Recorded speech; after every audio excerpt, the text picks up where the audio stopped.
Secretary general OIC ने इजलास की सदारत की।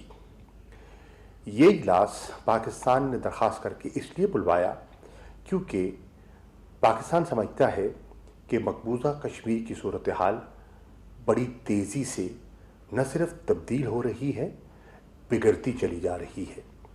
जिस अंदाज में वहाँ सीज़ फायर वायलेशंस हो रही हैं, जिस तरीके से वहाँ निहत्ते शहरियों को निशाना बनाया जा रहा है, हमें उसमें बेपनाह तशवीश है। आज के इजलास में तकरीबन 10 स्टेटमेंट्स थी, जिसमें जो कश्मीर के ट्रू रिप्रेजेंटेटिव हैं नक्शबंदी साहब, उन्होंने भी अपना बयान दिया। आज़ाद कश्मीर के सदर मसूद खान साहब का स्टेटमेंट भी आया और सबने सुना। सेक्रेटरी जनरल OIC ने भी अपना मौक़िफ़ पेश किया और जो OIC का independent permanent human rights commission है, उनके नुमाइंदा ने अपनी रिपोर्ट और अपनी असेसमेंट पेश की।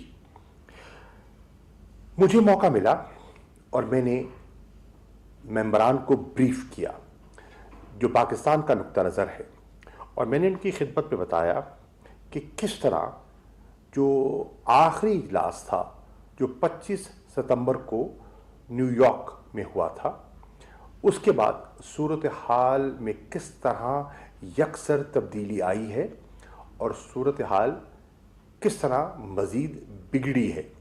तो मैंने उनकी खिदमत में जो मेरी मालूमात थी उनकी खिदमत में मैंने पेश की। मैंने उन्हें वाज़ेह तौर पर बताया कि हिंदुस्तान की ये कोशिश है कि वो बज़ोर बाजू वो जो हुर्रियत का जज्बा है, जो आज़ादी की लहर है, हिंदुत्वा सोच से, और जो जुल्म और बर्बरियत अब नाकाबिले बर्दाश्त हो गया है, उसके ख़िलाफ़ जो एक अवामी रद्द-ए-अमल है, उसको किस मनसूबाबंदी से कुचलने की कोशिश की जा रही है, ताकि वो जो स्पिरिट है उनकी कश्मीरियों की, उसको दबाया जा सके और उनकी विल को तोड़ा जा सके। लेकिन उन्हें कामयाबी नहीं हो रही और इंशाअल्लाह होगी भी नहीं। मैंने उनसे ये भी अर्ज़ की कि पिछले 10 माह में जो कोविड-19 से पहले की सूरत हाल थी, वो भी बहुत परेशान कुन थी। लॉकडाउन था, मिलिट्री सीज था, और तवक्को की जा रही थी कि कोविड-19 के आने के बाद कुछ रिस्ट्रिक्शंस में नरमी पैदा की जाएगी और लोगों के लिए आसानियां पैदा की जाएंगी। लेकिन ऐसा हरगिज़ नहीं हुआ और इसका एक जायज़ा भी मैंने उनके सामने रखा। मैंने उनकी खिदमत में ये भी बताया कि जो तवक्को की जा रही थी सैंक्शंस लिफ्ट होने की, हरगिज़ नहीं हुई। हस्पतालों तक रसाई आज भी नहीं है, अद्वियात आज भी नहीं है, और जो कोरोना से मुतासिर हैं वो तड़प रही हैं, उनकी निगहदाश्त मुनासिब तरीके से नहीं हो रही। मैंने ये भी बताया कि किस तरह हुर्रियत लीडरशिप को, सीनियर लीडरशिप को, नौजवानों के अलावा किस तरह पाबंद सलासिल किया गया है और वो सब जेलों में हैं, नज़रबंद हैं, हाउस अरेस्ट में हैं। सैयद अली गिलानी को हाउस अरेस्ट में 10 साल से ज़्यादा अरसा गुजर गया है। ये दुनिया की सबसे बड़ी ओपन प्रिजन है आज मकबूजा कश्मीर। तो उस सूरत हाल से भी उनको आगाह किया गया। कश्मीरी मीडिया के साथ जो सलूक रवा रखा जा रहा है, उस पर भी मैंने जो ताज़ा मेरी मालूमात थी, मैंने कॉन्टैक्ट रूप से शेयर की और ज़मीनी हक़ाइक़ उनके सामने रखे। किस तरह मर्द और ख़वातीन जर्नलिस्ट को ज़दोकोब किया जा रहा है, किस तरह उनकी आवाज़ को मज़ल किया जा रहा है और किस तरह उनकी आवाज़ को न सिर्फ दबाया जाता है और उनको धमकाया जाता है, और जो धमकी में नहीं आते उनको किस तरह पाबंद सलासिल किया जाता है। میں نے ان کو یہ بھی بتایا کہ 5 اگست کے جو آبجیکٹو ہے ان کا وہ بڑا واضح تھا، اور اس کی میں نے تشریح ان کے سامنے کی کہ ہندوستان چاہتا کیا ہے۔ ہندوستان نے جو 5 اگست کے جو میجرز لیے اس کے پیچھے سوچ کار فرما کیا ہے۔ تو پہلی چیز تو یہ ہے کہ وہ ان کے تشخص کو مٹانا چاہتا تھا، اور آپ نے دیکھا کہ مقبوضہ کشمیر کو 3 حصوں میں تقسیم کیا گیا تاکہ ان کی شناخت مٹ جائے۔ ہندوستان وہاں ایک ڈیموگرافک چینج لانا چاہتا ہے کہ ایک مسلم اقلیت ریاست کو اقلیت میں تبدیل کر دیا جائے، اکثریت کو اقلیت میں ڈیموگرافک چینج سے تبدیل کر دیا جائے۔ کس طرح وہ وہاں کے لوگوں کو نہ صرف ڈس امپاور بلکہ ڈس انفرینچائز کرنے کا ان کا ایک بڑا واضح پروگرام ہے۔ کس طرح ایکسٹرا جوڈیشل کلنگز جس کو کہتے ہیں نا، ماورائے عدالت ہلاکتیں وہاں ہو رہی ہیں، فیک انکاؤنٹرز کا میں نے ان کے سامنے ایک نقشہ رکھا۔ میں نے ان کو بتایا کہ کارڈن اینڈ سرچ آپریشنز کے ذریعے، پیلٹ گنز کے ذریعے کس طرح عام نہتے شہریوں کو چھلنی کیا جا رہا ہے، ان کی آنکھوں کی بینائی جو ہے ان سے چھینی جا رہی ہے۔ میں نے ان کی خدمت میں یہ بھی عرض کی کہ اس کے پیچھے سوچ کار فرما کیا ہے، کیونکہ اس وقت ہندوستان کو سبکی ہوئی ہے چین کے ہاتھوں۔ ان کو جو ان کا چین اور ہندوستان کا جو بارڈر ہے، لداخ کا جو علاقہ ہے، اس میں جو ان کو مار پڑی ہے، اس خفت کو مٹانے کے لیے وہ آئے دن الزام تراشیاں کر رہے ہیں، جواز ڈھونڈنے کی کوشش کر رہے ہیں کسی نئے فالس فلیگ آپریشن کے لیے۔ اور میں نے ان کی خدمت میں یہ بھی عرض کیا کہ یہ ایک ڈائیورژنری ٹیکٹک ہے جو وہ استعمال کرنا چاہ رہے ہیں۔ سیز فائر کی وائلیشنز کا تذکرہ میں پہلے کر چکا ہوں۔ میں نے ان کی خدمت میں عرض کیا کہ پچھلے 20 دنوں میں، صرف 20 دنوں میں 30 سے زیادہ اموات ہو چکی ہیں، جس میں بچے ہیں، 12 13 سال کی بچیاں ہیں جن کو نشانہ بنایا جا رہا ہے۔ تو دیگر شرکاء نے نہ صرف اپنے خیالات کا اظہار کیا، بلکہ قوم کو یہ جان کر خوشی ہوگی کہ انہوں نے آج جو ایک متفق کا ایک کمیونیکے جو پاس کیا ہے، اس کی چند موٹے موٹے نقطے میں آپ کی خدمت میں پیش کرنا چاہوں گا۔ پہلی بات، انہوں نے سب کچھ سننے کے بعد کہا کہ یہ سب حقائق درست ہیں، ہم ان سے نہ صرف اتفاق کرتے ہیں، ہم آج اس اجلاس کے ذریعے مقبوضہ کشمیر کے کشمیریوں کو اور نہتے لوگوں کو ایک پیغام دینا چاہتے ہیں، اور پیغام یہ ہے کہ ہم آپ کے ساتھ ہیں، ہم آپ کی جد و جہد کے ساتھ ہیں، اور یہ سٹرگل جو ہے وہ انشاءاللہ اپنے منطقی انجام کو پہنچے گی۔ یہ ہمارا ارادہ بھی ہے اور یہ ہماری دعا بھی ہے۔ اس کے ساتھ ساتھ انہوں نے کہا کہ مت بھولیے کہ یہ مسئلہ کشمیر امہ کے لیے اس کی اہمیت کیا ہے، اور اس کی اہمیت سے کوئی ہماری توجہ ہٹا نہیں سکتا۔ جیسے فلسطین کا مسئلہ ہے، اس کی اپنی اہمیت ہے، اسی طرح OIC کے فورم پر کشمیر کے مسئلے کی ہماری نظر میں اتنی ہی اہمیت ہے۔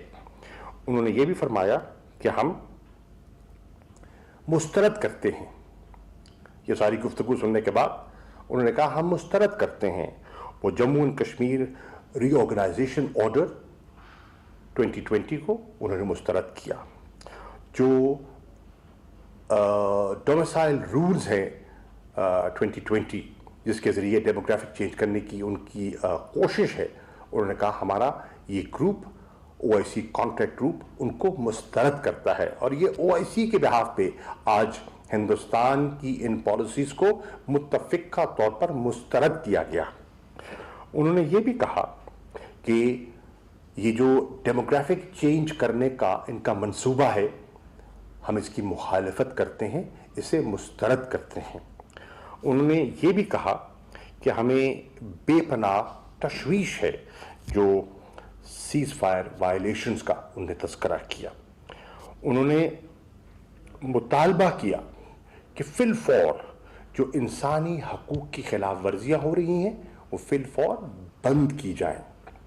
उन्होंने ये भी कहा कि जो मिलिट्री सीज है और इन ह्यूमन लॉकडाउन है उसे फिल फौर ख़त्म किया जाए। ये आज पाकिस्तान नहीं कह रहा, ये OIC कॉन्ट्रैक्ट ग्रुप मुत्तफ़िक़ा तौर पर कह रहा है। उसके बाद उन्होंने कहा वो जो काले कवानीन हैं, वो ड्रैकोनियन लॉज जो हैं जिसके ज़रिए वो लोगों पर जुल्म बरतते हैं, उनको फिल फौर ख़त्म किया जाए। पब्लिक सेफ्टी एक्ट जैसे कवानीन जो हैं। उन्होंने ये भी तकाजा किया कि इंटरनेशनल मीडिया को रसाई दी जाए, मकबूजा कश्मीर तक रसाई दी जाए, ताकि वो इंडिपेंडेंट इन्वेस्टिगेशंस कर सकें और दुनिया को बता सकें कि वहाँ ह्यूमन राइट्स की सूरत हाल क्या है, और अगर वायलेशंस हो रही हैं तो क्यों कर हो रही हैं। उन्होंने हमारा जो एक दरीना हमारी ख्वाहिश थी, और ह्यूमन राइट्स कमीशन की रिपोर्ट में भी इसका तज़किरा है कि इस्टेब्लिश किया जाए कमीशन ऑफ इंक्वायरी, तो आज कॉन्ट्रैक्ट ग्रुप ने उस पर भी मोहर ज़ब्त की। और उन्होंने ये भी कहा, और ये बहुत काबिल गौर चीज़ है, कि जितनी मुस्लिम उम्मा के ममालिक हैं, वज़राए ख़ारजा हैं, जब वो हिंदुस्तान से दो तरफ़ा मामलात पर गुफ्तगू करते हैं, उनके और मामलात हो सकते हैं, तो उन पर ये फ़र्ज़ है, उन पर ये लाजिम है कि वो जो कश्मीर की सूरत हाल है, मकबूजा कश्मीर की, वो उस मसले को उनके सामने पेश करें, उसको रेज़ करें। जो इंसानी हकूक़ की पामाली हो रही है उस नुक्ते को उठाएं।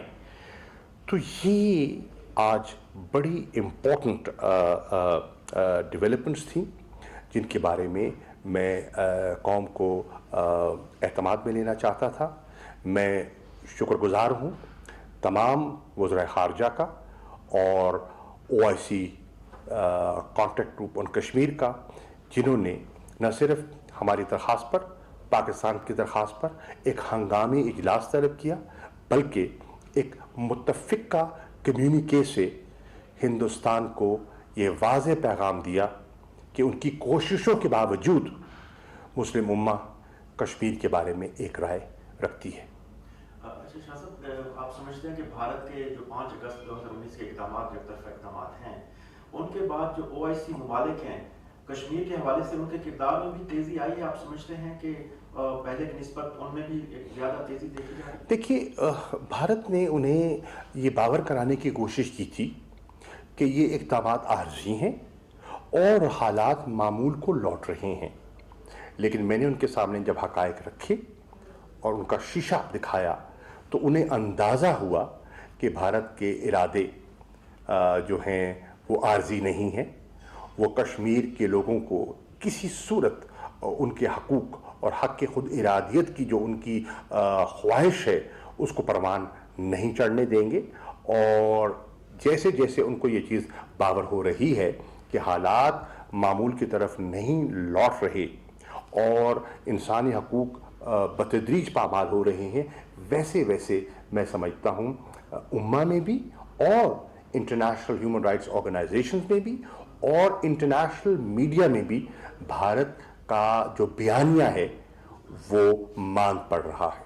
अच्छा, कश्मीर के मसले को 7 दहाइयों से कुछ ज़्यादा अरसा हो गया, लेकिन अभी कुछ ऐसे वाक़यात हुए जो पहले कभी नहीं हुए, जैसे कि सलामती कौंसिल के 2 इजलास हुए और कश्मीर में जो जिस तरह के हालात हैं और भी लॉकडाउन चल रहा है इतने अरसे से, 4 महीने होने वाले, تو آپ سمجھتے ہیں کہ بھارت کو اب یہ احساس ہونا شروع ہو گیا ہے کہ کشمیر کا مسئلہ حل کیے بغیر اور کوئی راستہ نہیں ہے؟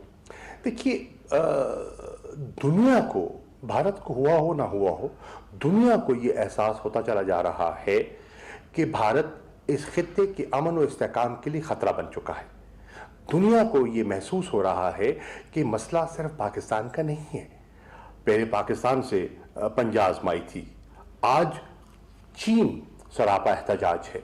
وہ کہہ رہا ہے کہ انہوں نے لائن آف ایکچوئل کنٹرول پر تجاوز کیا ہے، وہ ناجائز کنسٹرکشنز کر رہے ہیں ایک ڈسپیوٹڈ علاقے میں جو قابل قبول نہیں ہے۔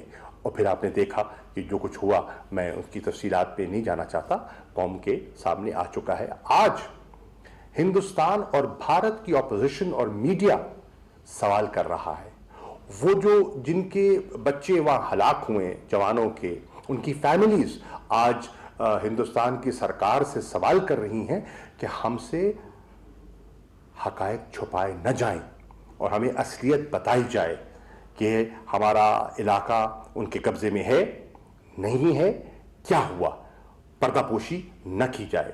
تو یہ ایک بہت بڑی تبدیلی ہے۔ آج وہ دیکھ رہے ہیں کہ پاکستان سے ہٹ کر، چین سے ہٹ کر نیپال آج معترض ہے۔ آج دنیا اس بات کو دیکھ رہی ہے کہ بنگلہ دیش جیسا ملک جو ہے، اس میں اس کا کمفرٹ لیول جو ہے وہ بھی متاثر ہو چکا ہے کہ جس طرح ہندوستان نے بنگالیوں کو نشانہ بنایا، ان کو دیمک سے تشبیہ دی، ان کی بھی تو ایک انا ہے، ان کی بھی تو ایک خود مختار ملک ہے، ایک آزاد سوورن ملک ہے، اور ان کے بڑے اچھے تعلقات تھے۔ ان اچھے تعلقات کے باوجود آج بنگلہ دیش بھی اس بات پر مجبور ہو گیا سوچنے پر کہ یہ جو سرکار آئی ہے، اس کی سوچ ماضی کی سرکاروں سے برعکس ہے، اور یہ ہندوتوا کی جو آئیڈیالوجی ہے، کیا بنگلہ دیش کے لوگ اسے قبول کرنے کے لیے تیار ہیں؟ ہرگز نہیں۔ تو یہ اب جو میسج دنیا کو جا رہا ہے کہ بھارت نہ صرف یہاں بلکہ ہمارے مغرب کی طرف، افغانستان کی طرف بھی ان کے جو ارادے ہیں وہ سپوائلر کا رول پلے کرنا چاہتا ہے۔ تو یہ بڑی تشویشناک بات ہے۔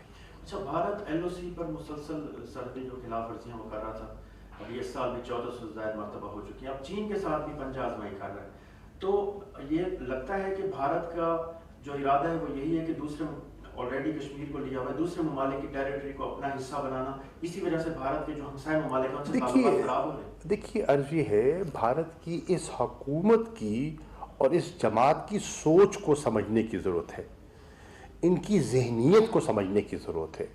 ان کی ذہنیت ہے اکھنڈ بھارت۔ اکھنڈ بھارت تو پاکستان کو بھی،